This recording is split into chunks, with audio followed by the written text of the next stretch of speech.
let's look ahead just to end this whole Colts discussion. How do you think our defense will do this week with Jimmy G coming back? I think this is a very Um, winnable game. I think this is two teams that are extremely similar. Jimmy G's not even. They're not even like definite on him playing. I don't think. I think they are because now Trey Lance is injured too. He's also questionable, but I think Okay. I think it's pretty. I think they're pretty set. I don't know how the like Corbin said. I think it's a very winnable game. I don't know, just being on the road prime time always gives it a little bit of favor to the home team, but I just hope we can get some turnovers because we have no signs of getting to the quarterback and stopping a quarterback from completing a pass. I mean, you look at every quarterback, it's 70-80%. They're having career days, but then we'll get a timely turnover here and there. I think that's what helps so much against the Texans. I mean, 3 turnovers. We Uh, should have had like six, but three of them got called back. Also, too, Yeah. I think it can be another like tune-up game because we all know Jimmy Garoppolo's not bad, but he's not Lamar Jackson, he's not Matthew Stafford, he's not Russell Wilson. And they don't have George Kittle. Yeah, I just if Wentz could keep his hot streak going, just keep the offense kind of humming, I don't see why this isn't a win for the Colts. To talk about a little bit about the Niners, they're coming off of a bye, so they've had 2 weeks to prepare for this defense. That's why I'm even scareder. But you look at their last three games, even their last, oh, they beat the Eagles, so they've lost three straight. They played the Packers really close, should have won at the end. Played the Seahawks, had a divisional game, lost by a touchdown.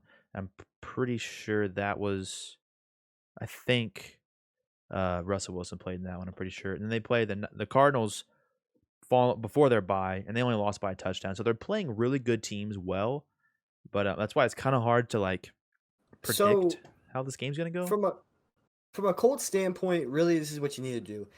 Running back, they're kind of limited still. I think they're running with Elijah Mitchell. Kittle's out. Kittle is a really good receiver they have. Like I looked in some of their stats, leading receiver in some of the games. But the thing that you really need to take away, I feel like the only piece on their offense left that's really keeping them alive is Debo Samuel. And Debo Samuel is leading receiving yards on their team, I believe. Yeah, Just from looking at these stats.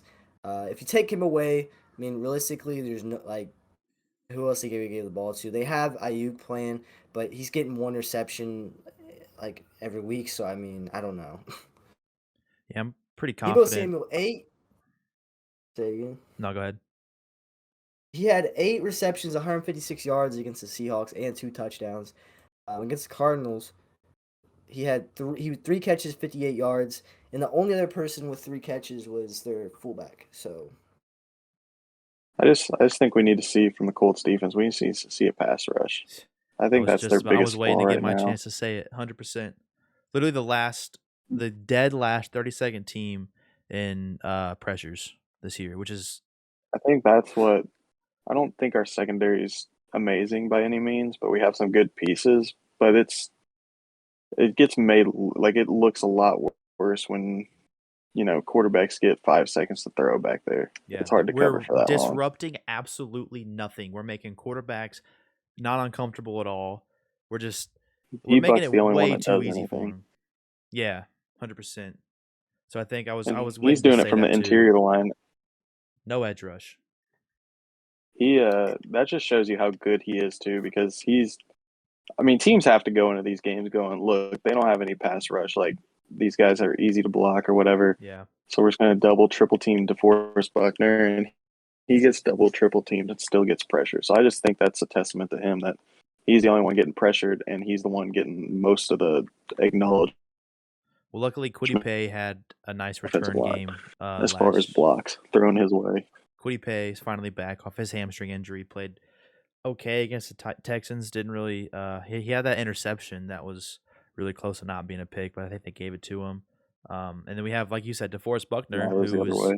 who is returning to the Niners. So shout out. He said today that it's a little personal, but he said it with a smile. So like, of course, it's gonna be personal. The team you get drafted to trades you away, and you're coming back to the city. So I expect him to have a massive game.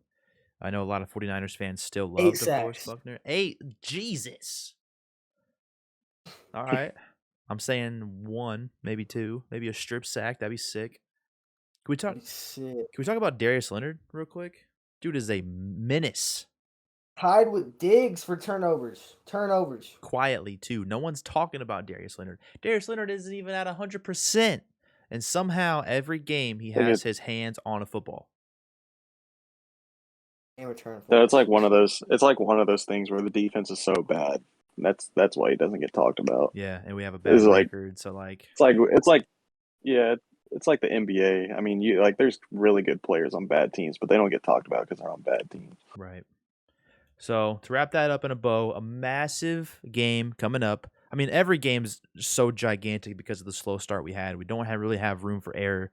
But prime time Sunday night football, the whole world's gonna be watching. The whole world watched us choke against Baltimore, so they already think we suck. But I think our offense is humming and get a little pass rush. And I think we come out victorious going into the Titans game.